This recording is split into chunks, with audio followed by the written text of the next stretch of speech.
विद्यार्थियों, आज हम व्याकरण का पाठ 16 विशेषण पढ़ेंगे। विशेषण कहते किसे हैं? संज्ञा या सर्वनाम की विशेषता बताने वाले शब्द विशेषण कहलाते हैं। अर्थात जिन शब्दों के द्वारा संज्ञा या सर्वनाम की विशेषता का पता चलता है, उन शब्दों को हम विशेषण कहते हैं। आगे पढ़ते हैं। विशेषण और विशेष्य। विशेष्य किसे कहते हैं? विशेष्य विशेषण शब्द जिन शब्द की विशेषता प्रकट करता है उसे विशेष्य कहते हैं। अर्थात जिन संज्ञा या सर्वनाम शब्दों की विशेषता बताई जाती है, उन संज्ञा या सर्वनाम शब्दों को विशेष्य कहा जाता है। विशेषण प्रायः विशेष्य से पहले लगाया जाता है, लेकिन कभी-कभी विशेष्य के बाद भी इसका प्रयोग होता है। जो विशेषण विशेष्य के पहले लगाए जाते हैं, उन्हें विशेष्य विशेषण तथा जो विशेषण विशेष्य के बाद में लगाए जाते हैं, उन्हें विधेय विशेषण कहते हैं। जैसे सूरज लाल है।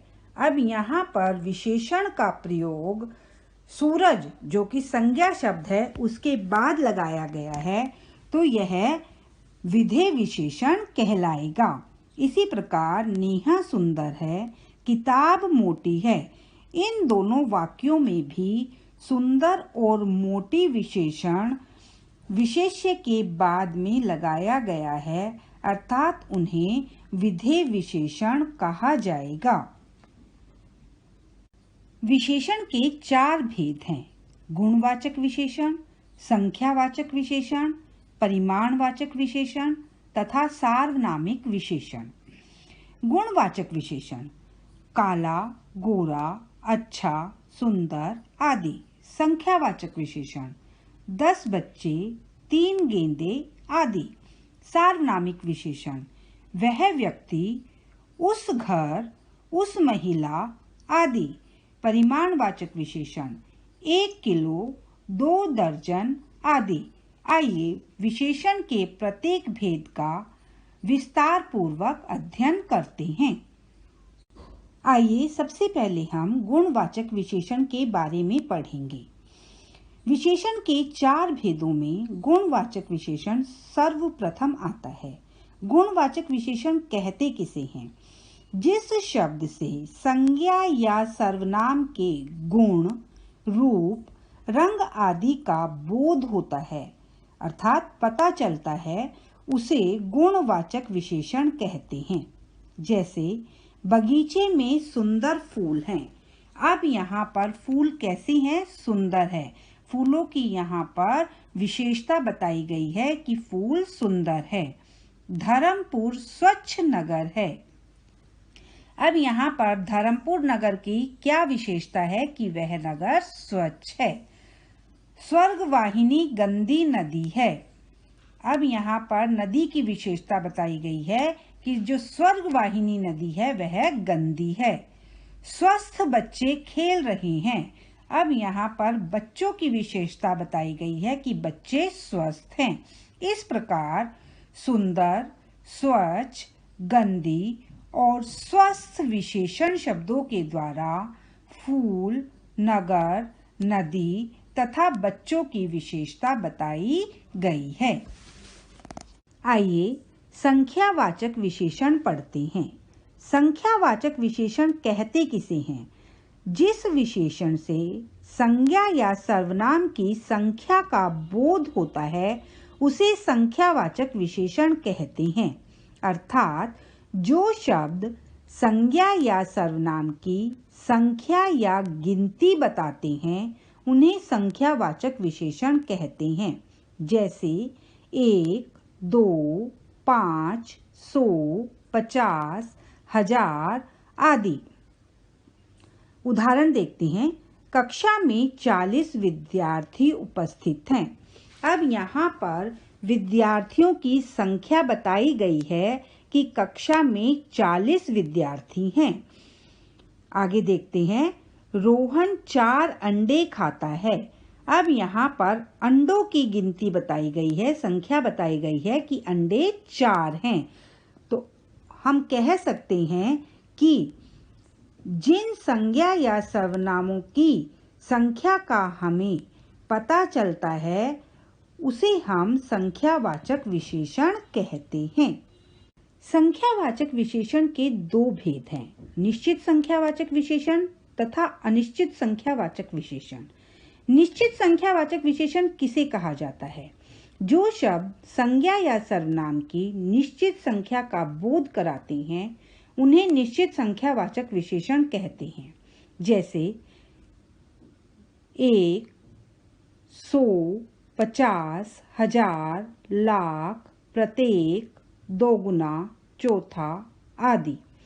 अब निश्चित संख्यावाचक के भी 6 भेद हैं। पूर्णांक बोधक जैसे 1, 10, 100, 1000, लाख आदि। अपूर्णांक बोधक जैसे पौना, सवा, डेढ़, ढाई आदि। क्रमवाचक जैसे दूसरा, चौथा, 11वां, 50वां आदि। आवृत्तिवाचक जैसे दुगुना, तिगुना, 10 गुना आदि। समूहवाचक जैसे तीनों, पांचों, आठों आदि।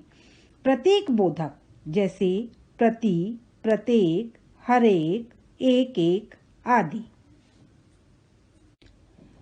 अनिश्चित संख्यावाचक विशेषण। अनिश्चित संख्यावाचक विशेषण किसे कहा जाता है?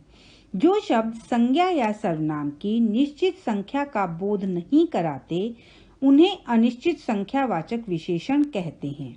अनिश्चित संख्यावाचक विशेषण में अधिकतर बहुत्व का बोध होता है।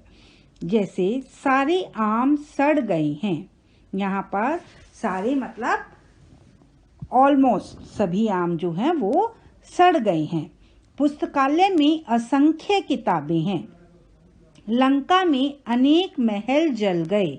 सुनामी में बहुत सारे लोग मारे गए। यहाँ पर सारे, असंख्य, अनेक तथा सारे शब्दों के द्वारा अनिश्चित संख्या का बोध हो रहा है। अनिश्चित संख्यावाचक के अंतर्गत आने वाले पूर्णांक बोधक विशेषण के पहले लगभग या करीब और बाद में एक या ऊं प्रत्यय लगाने से अनिश्चित संख्यावाचक विशेषण हो जाता है।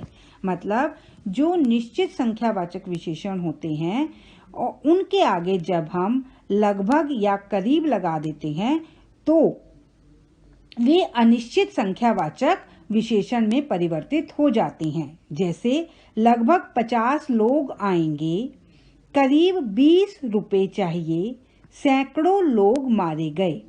कभी कभी 2 पूर्णांक बोधक साथ में आकर अनिश्चित संख्यावाचक बन जाते हैं। मतलब 2 पूर्ण संख्या आती हैं और वो अनिश्चयवाचक संख्या का बोध कराती हैं।